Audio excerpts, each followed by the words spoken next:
সকাল থেকেই ঘুম থেকে উঠে দেখছি আকাশটা ভীষণই মেঘলা। ওয়েদারটা না আগে থেকে একটু নর্মাল হয়েছে। 2-3 দিন থেকে ভীষণ মেঘলা, আর বৃষ্টি পড়বে পড়বে করেও পড়ছে না আর কি। তবে গরমটা একটু কমে আর কি ঠান্ডা দিয়েছে। আমার নতুন একটি ব্লগে বন্ধুরা তোমাদের সকলকে স্বাগত। সবাই কেমন আছো? আশা করছি যে যেখানে আছো খুব ভালো আছো, সুস্থ আছো। আজ হচ্ছে বন্ধুরা শুক্রবার, আর এখন সময় সকাল 7:30। আমি ব্রাশ করে নিলাম, ব্রাশ করে বসে পড়েছি বাসন মাজতে। বাসনগুলো মাজা হয়ে গেলে একবারে আমি স্নান করে উঠব। আশা করছি বন্ধুরা আজকের ব্লগটা তোমাদের সবার খুব ভালো লাগবে, আর সবাই আমার সঙ্গে থেকো, দেখতে থাকো।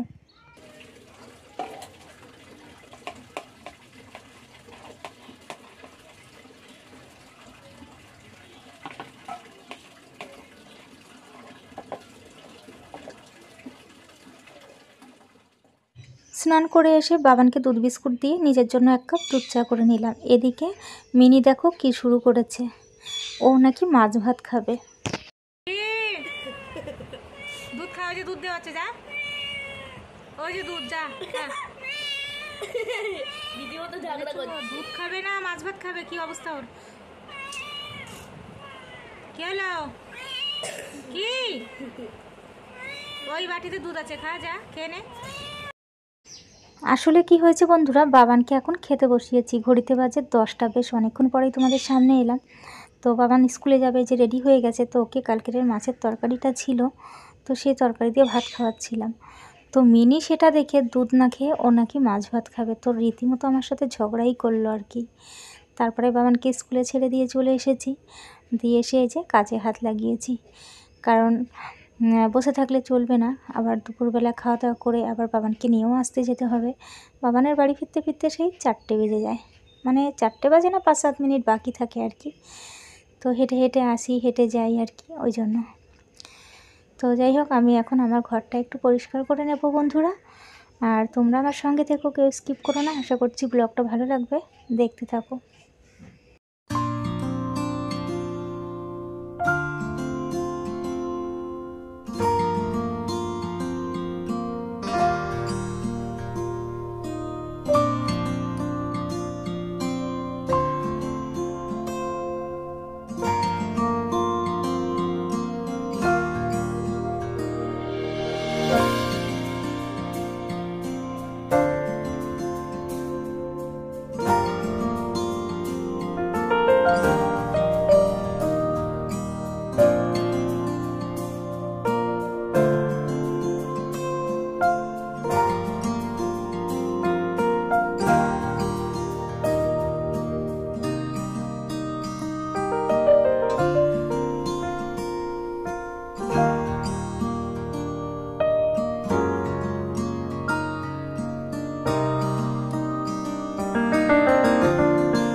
কিছুদিন দিয়ে তো তেমন কিছু খেতে ইচ্ছে করছে না, ওই একটু ডাল ভাত, মানে মশলার তরকারি, তারপরে তেমন কিছু আর কি খেতে ইচ্ছে করছে না। হালকা পাতলা সেদ্ধ ভাত বা ডাল, এসবই আর কি ভালো লাগছে মুখে, একটু টক ডাল, এরকমই আর কি।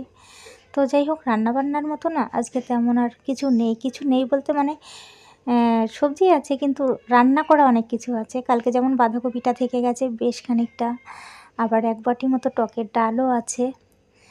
তারপরে তোমার কালকে যে মাছের তরকারিটা করেছিলাম, ওটা বাবান দুপুরবেলা একবেলা খেয়েছিল, তো ওই তরকারিটাও আর কি থেকে গেছে। তো এই সমস্ত কিছু মিলেঝিলে যা আছে আমাদের দুপুরে হয়ে যাবে, হয়ে গিয়ে আরও থেকে যাবে। ওই জন্য ভাত তো সকালেই হয়ে গেছে বন্ধুরা। তো দেখি, আমার তো ওইসব আর কিছু খেতে ইচ্ছে করছে না আর কি, যা যা আছে। তবে নিজের জন্য একটু ভাজাভুজি করে নেব কিছু গরম ভাতের সাথে খাওয়ার জন্য। তাই ভাবলাম আগে ঘরের কাজগুলো সেরে নিই, রান্নাঘরে তো তেমন কোনো কাজ নেই আর কি। তো এখন আমি ড্রেসিং টেবিলটা একটু পরিষ্কার করে নিচ্ছি, এগুলো তো প্রতিদিন করতে হয় আর কি। তো চলো সবাই সঙ্গে থেকো, দেখতে থাকো।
মোটামুটি ঘরের কাজ হয়ে গেছে, এখন আমি ঘরটা একটু ঝাড় দিয়ে দেবো। আর মিনি যে আমাদের ঘরে ঢোকে ভীষণ অসুবিধে হচ্ছে, কি বলো তো, মানে তাড়াই কিন্তু অতটাও আর তাড়াতে পারছি না, কেমন যেন লাগে সবসময় তাড়াতে। কি হয়েছে বলো তো, ওর গা থেকে না ভীষণ লোম ঝরছে। আর আমাদের তো এইটুকু জায়গা, আমরা আবার এখানে খাওয়া দাওয়া করি, বাসনপত্র থাকে, খাবার দাবার থাকে।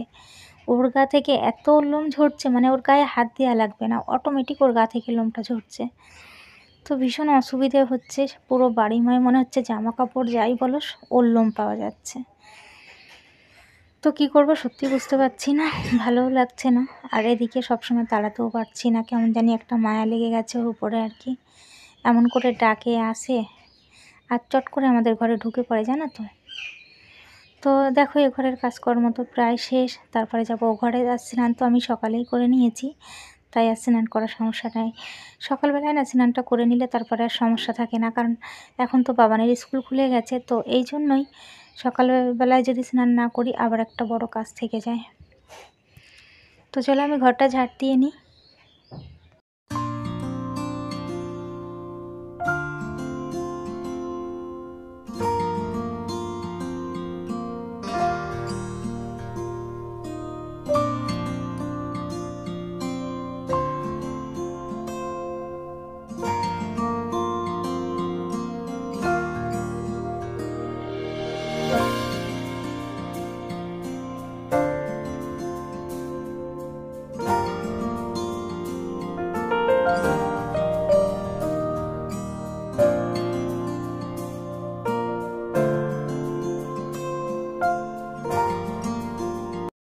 চলে এসেছি রান্নাঘরে, আর বেশ একটু কুমড়ো ছিল, তো দেখো কুমড়োটা শুকিয়ে শুকিয়ে কেমন একটা হয়ে গেছে। তো ভাবলাম কুমড়োটা না খুব মিষ্টি ছিল, আর চাকা চাকা করে কুমড়ো ভাজলে না ভীষণ ভালো লাগে খেতে। তো ওই জন্য আমি কুমড়োটা কেটে নিচ্ছি, একটু কুমড়ো ভাজা করব। তোমাদের বললাম এটা ওটা একটু ভেজে নেব দুপুরে আর কি, আমার খাওয়ার জন্য।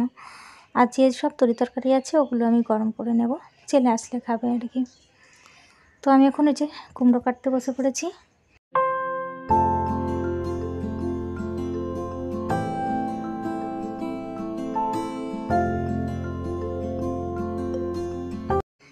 সকাল 7টায় উঠে ছেলেকে স্কুলে দিয়ে এসে এক নিঃশ্বাসে সংসারের সমস্ত কাজ গুছিয়ে রেখে চলে আসলাম এই দেখো রান্নাঘরে।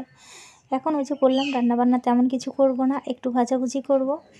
তো তার জন্য তো কুমড়ো কেটে নিয়েছি, তোমরা দেখলে। তো কুমড়োটাকে আমি এখন ভালো করে ধুয়ে নিচ্ছি।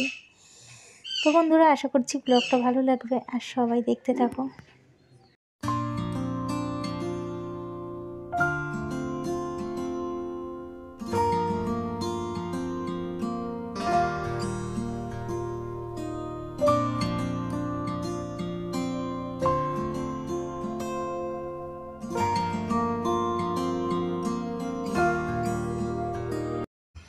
তো কুমড়োটাকে কেটে ভালো করে দেখো ধুয়ে নিয়েছি, এখন নুন হলুদ লাগিয়ে তেল গরম বসিয়ে দিয়েছি, ভাজতে বসিয়ে দেবো। আর আজকের ব্লগটা বন্ধুরা তোমাদের কেমন লেগেছে ছোট্ট একটা কমেন্টে জানিও। ভালো লাগলে অবশ্যই একটা লাইক করো, আমার চ্যানেলে নতুন হয়ে থাকলে চ্যানেলটাকে সাবস্ক্রাইব করে আমার পাশে। আর তোমরা সবাইও অনেক ভালো থেকো, সুস্থ থেকো আর সব সময় সাবধানে থেকো। আমি ভাজাটাই যে বসিয়ে দিয়েছি।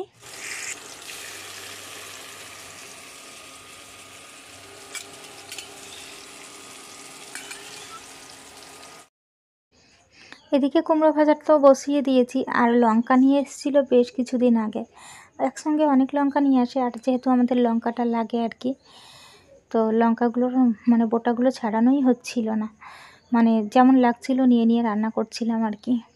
আজকে যেহেতু তেমন কোনো কাজ নেই রান্নাঘরে, রান্নাবান্নারও সেরকম কোনো ইয়ে নেই, ওই জন্য ভাবলাম লঙ্কার বোটাগুলো ছাড়িয়ে নিই দাঁড়িয়ে দাঁড়িয়ে।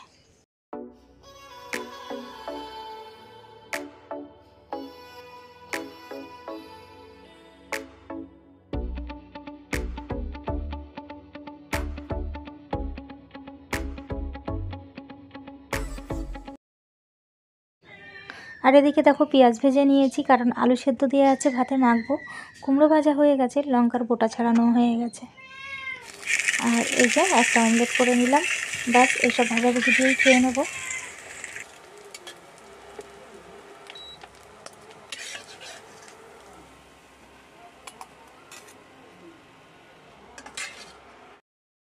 রান্নাঘরের কাজ সেরে চলে এসেছি। মেঘ তো সকাল থেকেই ছিল, হঠাৎ করে যেন ঝড় উঠছে, থেকে থেকে এত জোরে হাওয়া চালাচ্ছে মনে হচ্ছে এক্ষুনি বৃষ্টি নামবে। আকাশটাও মেঘ করে এসেছে খুব জোর আর কি। তো যাই হোক, ছেলেকে আনতে যাওয়ার জন্য এখনও দেরি আছে। ঘরে গিয়ে খাওয়া দাওয়া করে একটু রেস্ট করব, তারপরে বেরিয়ে পড়ব। তো আজকের ব্লগটা আর বড় করছি না, খেতে বসবো। এই যে আলু সেদ্ধ, কুমড়ো ভাজা, ডিমের অমলেট। আজকের মতো টাটা, আসছি আগামীকাল আবারও।